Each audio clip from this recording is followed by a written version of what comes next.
ไปส่วนแม่น่ะเมื่อล่ะอยู่ใช้ฝนตกอยู่ใช้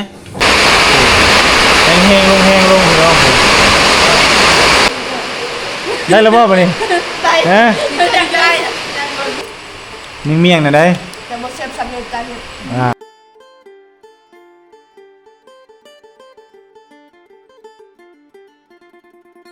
กำลังมาแล้วเอาแล้วเหรอบ่โอ้ไวเนาะจะล้างถ้วยเนาะแป๊บเดียวแล้วแหละพี่น้อง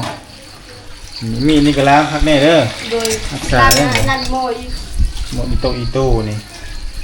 ล้างสะอาดพักแน่เก็บเนียนตามถ้วยบ่วงต้องหาซื้อนั่นนี่อันนึงนี่ซื้อเข่งแบบนั้นแต่ว่าเอาทรงสั้นก็ได้แบบนี้บ่หรือว่าเอาซ้ำนั้นอีกก็ได้แล้วแบบนี้แบบนี้เอามาตั้งอยู่นี่อันนึงตั้งอยู่นะจานสร้างก็คืออยากไซส์สมมุติเราให้อยากไซส์30 ใบเอามาปะอยู่นี่เนาะล้างไซส์เฉพาะอยู่นี่วันนี้เขาเที่ยวเอาตัวพุ่นมาไซส์แล้วเราบ่ฮู้เลยว่าตัวใดเป็นตัวใดนะมาไซส์มันก็สิเทไปเรื่อยๆบางทีมันบินมันนั่นนี่เขาไซส์แบบมีงานเขาจะเอามาไซส์หลายเห็นป่ะถ้าเขาบ่มีงานเขาเอาไซส์น้อยนั่นได้ไอ้บอกเลยเนี่ยไซส์ไว้บุตร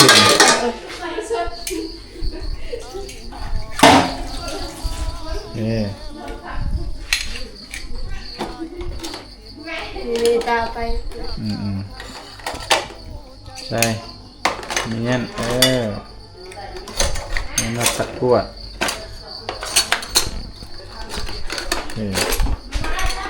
ยังบ่แล้วเดี๋ยวลูกเดี๋ยวเพิ่นยังติดตั้งอยู่ท่านนั่งไม่เดียวโดยเดี๋ยวยังติดตั้งยังบ่แล้วนี่แล้วก็จังมื้อนะลูกเนาะแล้วก็จังมื้อเนาะแล้วก็จังมื้อเนาะโอเคป่ะก็โอเคป่ะฮะเมื่อนะฝนตกไปส่วนแม่น่ะเมื่อล่ะอยู่ใช้ฝนตกอยู่ใช้ฝนตกอยู่ใจลมมันบ่พี่น้องฝนตกอันนี้ได้ผมมีตาทวงฝนเมื่อนะฝนตกฝนว่าเนาะเพิ่นเห็นท้องฟ้ามืดครึ้มอยู่หน้าบ้านสามสาวติดกับสายภูสายเซละนองนี่เด้ฟ้ามืดฟ้าครึ้มฝนเนาะสร้างเพิ่นย้าย3จุดแล้วพี่น้องนี่อันนี้จุด1นี่อันนี้จุดที่3แล้วจุดที่2อยู่นี่เนาะบ่มีสัญญาณเนาะแล้วก็อยู่จุดนี้จุดทมิตรนี่บ่มีสัญญาณพี่น้องเอ้ยเพิ่นก็เมื่อยหาแล้วทีมงานสร้างเมื่อยหาแล้วเมื่อยหาสัญญาณมาอยู่นี่อีกบัดนี้ลองเบิ่งเอาอยู่หน้าบ้านเพราะว่าฝากตะวันตกทางนี้พี่น้องเนาะตะวันออกทางพี่เพิ่นมาติดเลือกเบิดคู่มุมคู่เจเลยว่าสิได้หรือบ่ลองเบิ่งเอาจุดนี้คือสิเป็นจุดสุดท้ายแล้วเนาะคันได้ก็ได้อยู่นี่คันบ่ได้ก็จักสิเฮ็ดจังได๋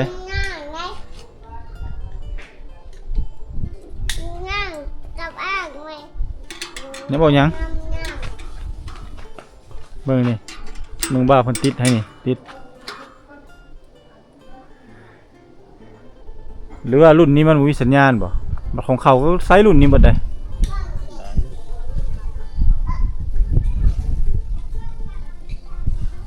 แดงหมายถึงอะไรนี่ตาออกมาลูกออกมานี่เพิ่นสิจับนะไว้ออกมาเร็วมันอยู่ในเมื่อยเห็นไหมอยู่ในเมื่อยเห็นไหมเดี๋ยวออกมาฝนสิตกห้ามนี่เร็วฝนสิตกได้นี่ได้ฝนสิตกได้นี่ได้เพิ่นปรับค้นหาความถี่โอ้สีแดงเนาะค้นหาทั้งหมดสีฟ้ายังบ่ขึ้นเลยคุณภาพสัญญาณยังบ่ขึ้นเลยพี่น้องสัญญาณยังไม่ขึ้น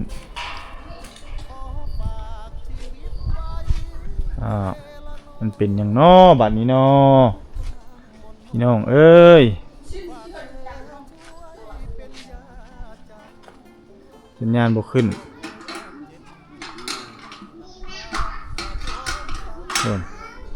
วิวก็คือว่าคักธรรมชาติก็คือว่าคักอยู่ สัญญาณคือบ่มีสนบัดนี้ได้แล้วบ่ยิดๆแล้วบ่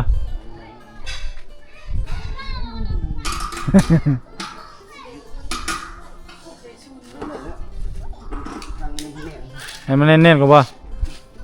เพิ่นว่าได้แล้วเอาไม้มาเอาเสียมมาเสียมพี่เสียมอยู่พี่โอ้เสียมมาเป็นอันนั้นหาไม้คักๆมาไปเร็วๆให้เพิ่นปรับสัญญาณให้เร็วๆฝนก็มาแล้วนี่ใจเย็นๆให้ฝนเด้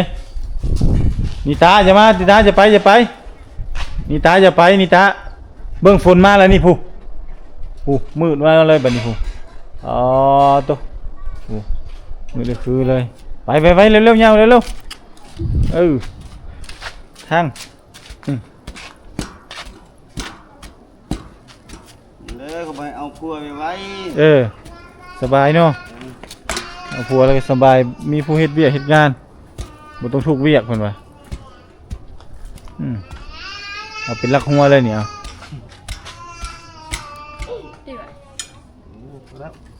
แล้วโอเคฝนมาแล้วเครื่องของจะเก็บเมียนเด้อโอ้ม่วนขนาดนั้นเว้ยร้องเพลงยังแล้วบึงทองน่ะหนุ่ยอายเพื่อนไหมอาย FC ได้เลยเอาห้องเพลงมานี่ลา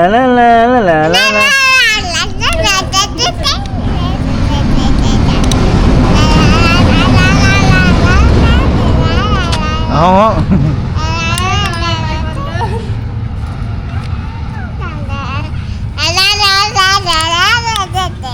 ม่วนบ่ม่วนบ่มาเฮือนเด้ฮะหมดกัดหมดข้าวฝนมาแล้วโอ้ยตั้งสัญญาก็ยังบ่ได้ซะเนาะแล้วบ้านฝนก็มาตกอีกโอ้ยไอ้สาวนี่กูนุ่งส่งสั้นๆไปเว้ยเฮ้ยโอ้ยพูดามาพอดึงให้มาส่งหน่อยมาดึงส่งให้มาเร็วฝนตกนั่นน่ะเข้ามาไว้อย่าเข้ามาเร็วตาเอ้ย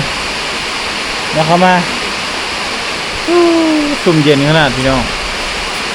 สร้างเพิ่นก็ติดตั้งบ่ได้ยังบ่ทันแล้วเนื่องจากว่าฝนตกค่ำมีฟ้าเลื่อมพี่น้อง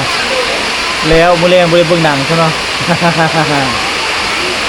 กินดีเรียบร้อยแล้วพี่น้อง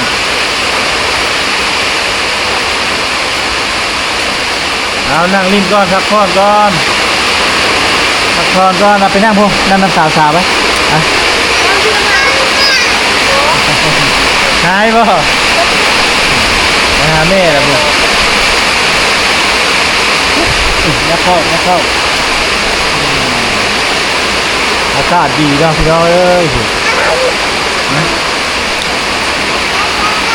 ไปใช้นั่นไปนอนนะแม่ป่ะลมพัดเย็นสบายแบบนี้เนาะฟ้าฝนมาเลย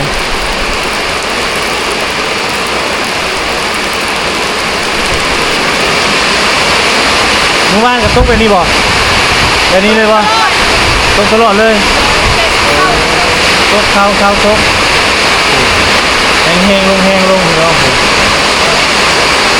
โอ้ของแท้ไม่เห็นพี่น้องสภาพ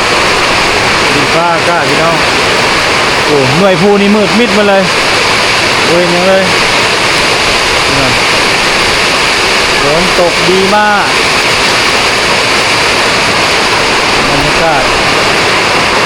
ฟ้าครึ้มฝนเอ้ยรถบรรทุกจอดอยู่เส้นทางนี่ฝนตกสร้างประเทศเบียกก็ได้เนาะรถกำลังไปเลยตอนนี้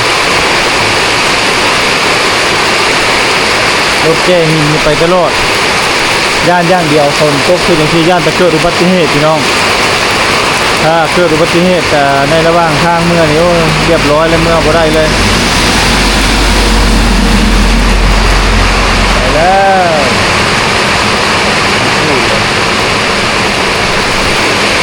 เมื่อก็เมื่อบ่ได้พี่น้องแล้วเลยบัดนี้กลับก็กลับบ่ได้พี่น้องเนาะโอ้ยมาเจอเบิ่งโทรทัศน์คักๆเนาะสุดท้ายนอนแล้วนอนหลับกินนอนเด้อนอนหลับมาดันน้ำพอกอ่ะ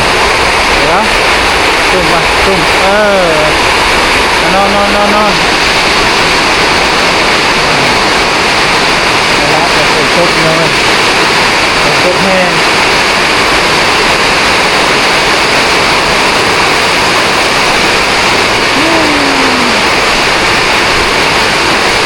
ที่โต๊ะแห้งบาทเดียว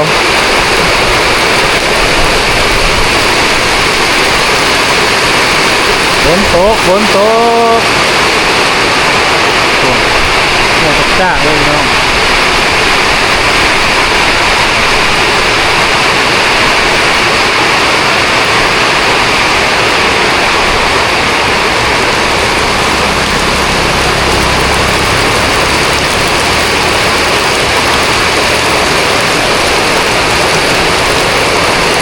ไปเลยล้างรถนะ ล้างรถให้เขาอ่ะอ๋อล้างรถกระชากเลยแล้วนี่โอ้ยังไปเช็คเลยบุน้องบุญาเลยโอ้โต๊ะมันก็แข็งน้ำแก้มมันก็ลอยคนโต๊ะนี้นอนน้องหลักหักเนาะม่วนน้องเนาะม่วนคักจ้ะ วันนี้ยินเลยสมบูรณ์ วันนี้ยินบ่ นอน โอ้ผมคิดจะคักก็ได้เนาะแต่คือเนาะ ก็คืออยู่เรื่องคนโคตรเลย หัวนอนไม่ได้อีกเนาะวันนอนเธอเจ้ามีตากับแม่เพิ่นนอนแหละ มาทุกเทื่อรับทุกเทื่อสองในลูกเพิ่นนอนนอนเฮือนงามเด้ก็เลยรับนี่ตามาพี่ม่วนเด้นี่ตาผู้เดียวก็ลิ้นเห็นบ่อยู่พุ่นในต้นได้ไปลิ้นน้ำอ้ายน้ำเอื้อยน้ำหมู่อยู่พี่ผู้เดียวก็ลิ้นเพิ่นม่วนแฮงเฮือนสามสาวกวางซ่าเพิ่นว่าเพิ่นก็เลยมักเนาะไม่เท่ามายามอยู่บ่ ช่องเพื่อแน่นอน มานอนนี่2เทื่อแล้วแต่อ้ายเมื่อได้มาอยู่บ่อ้ายตั้งแต่อ้ายเมื่อนี่ งานคือหนึ่ง มาเทื่อนึงบ่บัดแม่เด้ แม่มันยังไม่มา ยังไม่ได้มาเลย ครับเนี่ย อาเวีย เล็กเท่ายังไม่นอนแต่ว่าพอเท่า บ่เท่าไปมา คนเท่าญาติเนาะที่ทุกบ้านเลือกไปมันนอน เลยบ่ให้มานอนเมื่อไม่เท่ามาเนาะหามาเลี้ยงเด้อจักโต2โตเด้อหามาทดแทนหมาเจ้าตัวนั้นตายเล่นบ่ ยันเสียง รถเหยียบแล้วเนาะกินฮอดมันเนาะ พอ แนวมันอยู่กับแล้วสิว่าแล้วก็เจ้าเป็นผู้เลี้ยงแม่นบ่ ทำค่อยอาบน้ำค่อยให้อาบน้ำ นั่นแหละแต่ว่า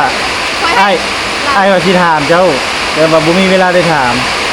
เพราะว่ามื้อนั้นหลายแล้วนอนอยู่นั้นตาเลิกเราไปลิ้นอยู่ฟ้าพดพอดีรถมา3คันรถใหญ่ๆเนี่ย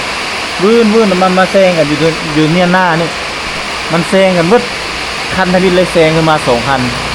คันนั้นก็สวนมาเนาะมันละแซงกันขึ้นมาพอดีหมาตัวนั้นนอนกลางทางเหยียบบัวมาหนึ่งบัวมาสอง ถ้าหัวใจอยู่ทั้งนี้หัวใจทั้งนี้เลยคุณบง เจ้าเห็นบ่เจ้าเห็นหัวใจ หัวใจนี่วัฒนาเห็นได้หัวใจโอ้ยเจ็บ ได้เห็นหัวใจหมาเนาะมันมาเจ้าเนาะวันนี้เลยอะไรเห็นเท้าตาเบ้าตาเพิ่นไปเอาสวนไปกวดแคมทางกุหลาบอ่ะเอาเฮ็ดปีช่างมานี่คือว่ามากวดอยู่กลางทางนี่ วันนี้มาถามโอ้ว่ารถเหยียบหมาว่าอีต้นมาขนาดนี้ท่านนี้กำลังลืมเคยเนาะ พอทองสิชายยังเคยบ่ให้ชายเคยอีต้นมัน แม่มันได้ถือพายหรือวะ แม่มันตายแล้ว ตายแล้ว แม่มันตายแล้ว อันนี้เนี่ยจ้ะมาไพ่นี่ ผมมานี่คิดว่าไปกับตา มันยาก ตกใจ มันตกใจฟ้าห้องเมื่อกี้นี่เพราะนั้นมาตกใจเนาะเป็นวันอยู่มันเลยนั่น มานี่ลูกคน จะขึ้นมาเจ้าตัวนี้เนาะอันละบ่เฮือนครัวนะหลังบ้านอันละ อันแล้วอันละเนาะกินข้าวยิ้มมีตากับรับกิน กินนมนี่แล้วก็รับรอท่าแต่ฝนเศร้าท่าติดตั้งตัวนี้ให้มันได้เนาะเบิ่งซ่ามันก็เสียเวลามามืดมือบ่ได้เนี่ยตั้งแต่เช้าเนาะติดตั้งกันก็ยังบ่ได้หลายอย่างเนาะบาดาลนี่ก็บ่ได้เนาะบัดเอามา บ้านก็เป็นนี่แหละยากแพงกว่าจะได้โชงมือเขาว่าเฮ็ด หา หา สัญญาณนี่เขาว่าหาโซแล้วครับ2 มื้อบ่ได้หาสัญญาณนี่เลยได้บ่อยู่นี่แล้วเพิ่นก็มั่นใจแทนเจ้าแล้วมึงทำบ่ได้ ทำบ่ได้เดี๋ยวนอนพี่เด้ นอนเลยนอนละ3เช้าน อน3เช้าแหละ3เช้าสละให้นอนห้องหนึงเลย นอนเฝ้า3เช้าอยู่นอกนี่เนาะ ที่ดาวคือการนอนคนเดียวที่ดาวนอนคนเดียว ว้ายนุ่งทรงเลยลูกนุ่งทรงเลยมาไว้มาพี่แล้ว งามเท หัวนอนครับ เอาจะเอจะเอไปใช้ไปฝนตกเลยรู้ไหมฝนตกนะเข้ามาไหมอย่าลิ้นน้ำเด็ดนั่นละตีนเจ้าเปื่อนตีนเจ้าเปื่อยนั่นลิ้นน้ำหน่อยแหละเข้ามาคักวะเงินสาวคักวะงามบ่ดิเงินสาวนี่เว้ย เต้นจ้ะเต้นเขาเพลงไงเขาเพลงทำเลย ร้องเพลงดู เขาเพลงเลย ร้องเพลงให้ฟังดูเบื่อจะฟังเพลงนี่จะไปเฮ็ดได้น่ะได้จะได้เอื้อยหายได้น่ะเกือบสร้างได้น่ะได้เกือบสร้างหม้อไปให้นี่เนาะ สร้างหม้อเกือบคู่หนึงให้เนาะสร้างมีเรือยังไว้แน่ให้ นี่จะเกิบ มีเกือบคู่หนึงนี่บ่ โดยมีใจ มีหัวใจซะเนาะ โดย หม้อเขาก็เอาเมื่อซะเนาะ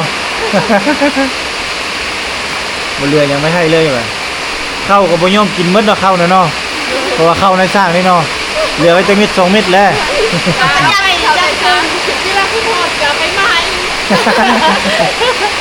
เวลากินเนาะเราไปมาเข้าอีเนาะตามสาวคนเราคักเลยพี่น้องเอ้ยบ่มีเวียกพี่น้องเอ้ยบ่มีกิจกรรมเพราะว่ามานั่งร่วมกันเนื่องจากว่าฝนตกแห้งเนาะก็เลยว่าต้องได้ท่าฝนตกก่อนผมต้องลูกสาวกันแล้วเคยบ่ฝนตกคือจังซี่ละเสียหญ้าเลย แบบนี้แหละน้อง บ่ ๆเสียหน้าเลยเลย เอาเฮ็ดได้เลย เสียให้อะแล้วละเมื่อ โอ้แข่งเลย แห้งเลย ให้แบบว่าสมมุติว่าไปแต่เช้า โดยไปจะเศร้า จนมากินข้าวอยู่เฮือน บ่กินอยู่ว่า กินอยู่ให้ กินนั่นอกอี โอ้เปียกๆแล้วออกเลย เปียกอกบ่พอยันนะหญ้า แล้วเนี่ยปุ้ง โดยเพราะว่าอีต้นเข้า อยู่ตรงเข้า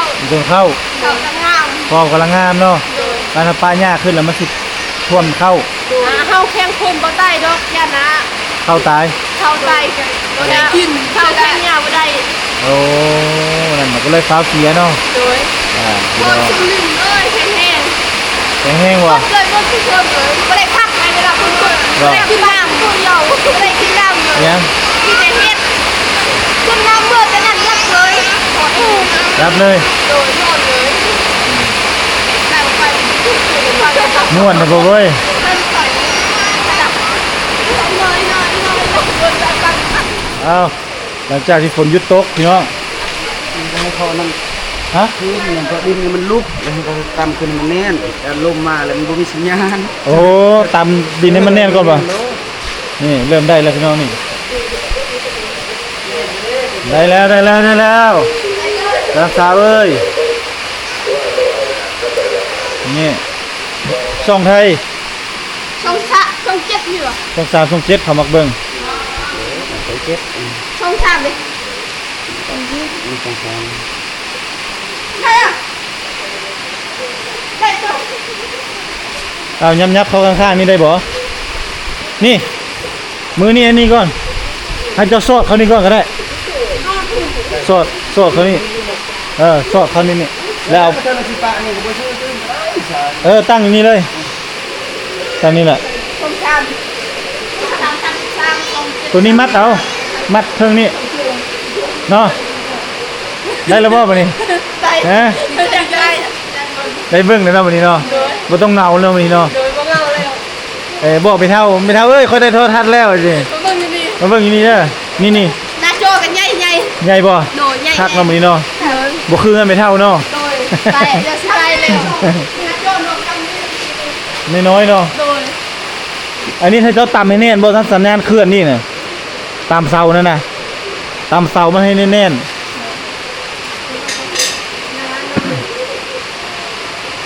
เดี๋ยวเราต้องเปลงใหม่เด้อตำให้มันแน่น ได้ ๆ เล ได้แล้วนี่เราโทษให้แล้วเนี่ยเอามีดให้เราไหมมีดน้อยเด้อ ตามก่อนเปลี่ยนชุดแก เย้นี่ตากินยังนั่งดีๆลูกนั่งดีๆนั่งดีๆแล้วโอ้ยเพิ่นเจ็บตีนย่าเพิ่นเอาเจ็บตีนกินส้มมักขนาดเราส้มนี่เนาะมักขนาดเรากินส้มเนาะมาเด้อกินส้มเด้อแม่ กินส้มน้องๆ เด็บซีอะไรมึงลูก มึงดูลูก ตา นี่ตาเอ้ย เด็บซีกินไง เบิ่งลูกเพิ่นแนมเอื้อยเพิ่น เบิ่งลักษณะ สายตากึ่งเสลอได้สายตาเลยอ้าวเอาปิ้น ซีกินไง ปิ้นมา เล เลย ย มากินมาม่วงน้องๆเด้อ โอ้มีแต่แนวกินคันแม่นนี่ตามาเนาะ เด้อมีเราของกินเบิก อาหารที่จะเพิ่นกินมะกล้วยเมียมะกล้วยเนาะ ยังมะกล้วย มาเด้อในสร้างเด้อกินเมียมะกล้วยเด้อ มากินมะกล้วยมาเพิ่มก่อน จัดหนักจัดเต็มให้เลย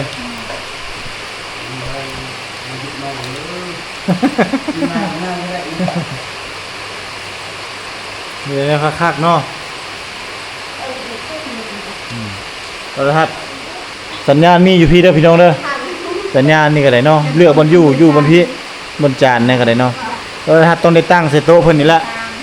นี่โอ้ถึกแล้วโทรทัศน์ตั้งอยู่นี่ก็ถึกแล้วก็มันนี่คนไกลไปไกลมาคนมานั่งลิ้นกันมาเบิ่งโทรทัศน์อยู่นี่เนาะแม่นบ่คะแนนจะลืมล็อกไว้แหละหมูย่อไปแล้วแหละล็อกทำไม มาเลยแล้ว อยู่ในหมู่ว่าโอ้โทรทัศน์มันตั้งอยู่นี่เนี่ยมันหมู่ยืมไปแล้วเนาะ เกิดขึ้นมาไม่ได้ห้องให้เป็นแล้ว รับจานดาวเทียมนี่แหละอุกอั้งอยู่ในจานดาวเทียมนี่เนาะบ่ย่านเนาะจะในหมู่ลักหันไปแล้วแห้ง ไปเรื่อย ใครเวียดบ่ มาซื้อเบียด แลกกระแลมบ่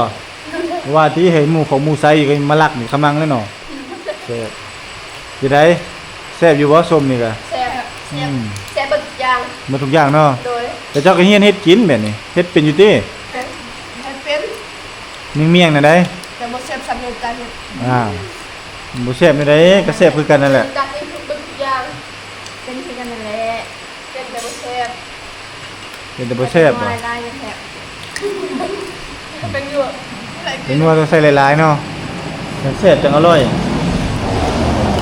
โอ้เห็นรถเขาน่ะขี่รถเปื้อนหมดทาง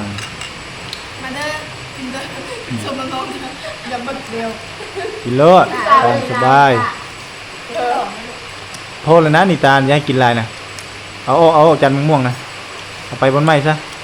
เชื่องซะเลยบ่ให้กินแล้วพอแล้ว พอแล้วจับกินเด้อ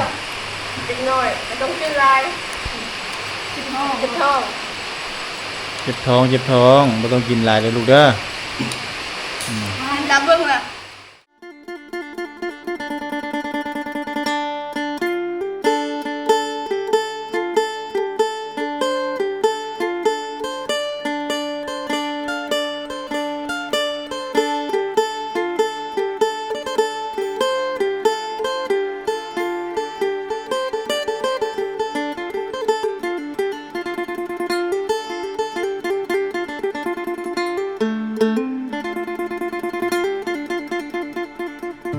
ไอหอบความช้ำมาเซละนองหลายปีหม่นหมองจากสาวไทยเศร้าใจรำพันหานับเป็นเหตุเฮ็ดให้เฮาต้องพลาดจากกัน ด้วยพ่อแม่เจ้านั้น บอกบ่เอาลูกเคยคนจน มาพ่อผู้สาวชนเผ่าตะโอ เจ้าเอิ้นจะโดยง่อยเด้อชื่นใจเหลือล้น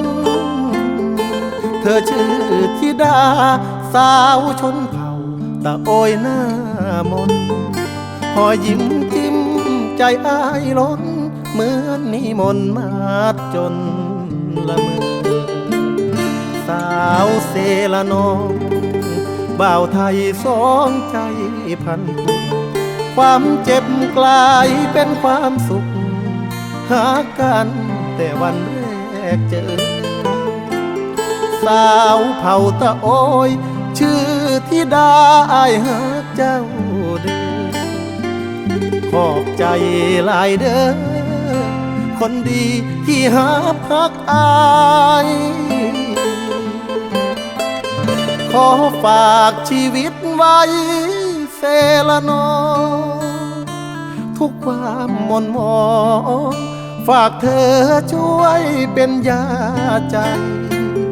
ขอบคุณความเจ็บที่นำพามาพบสามวัยจากนี้ทั้งชีวิตอายมอบให้เจ้าสาวงามตะโอ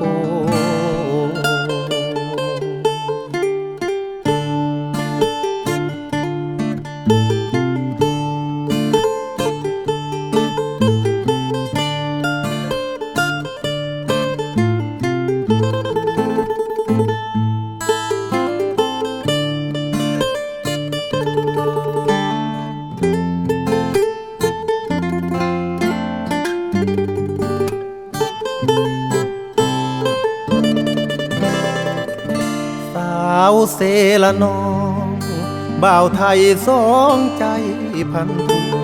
ความเจ็บกลายเป็นความสุขหากันแต่วันแรกเจอ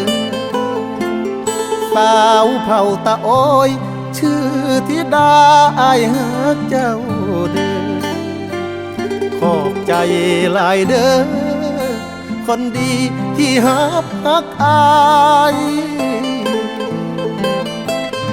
ขอฝากชีวิตไว้เซละนอทุกความหม่นหมองฝากเธอช่วยเป็นยาใจขอบคุณความเจ็บที่นำพามาพบสามวัยจากนี้ทั้งชีวิตอายมอบให้เจ้าสาวงามตะโอ